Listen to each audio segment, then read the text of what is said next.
how to delete Coinbase Wallet 2024 or how to delete Coinbase app.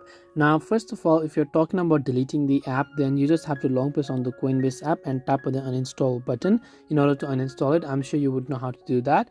But if you're talking about deleting your Coinbase account, open up Coinbase and tap on the multiple dots icon from the top left of the screen there.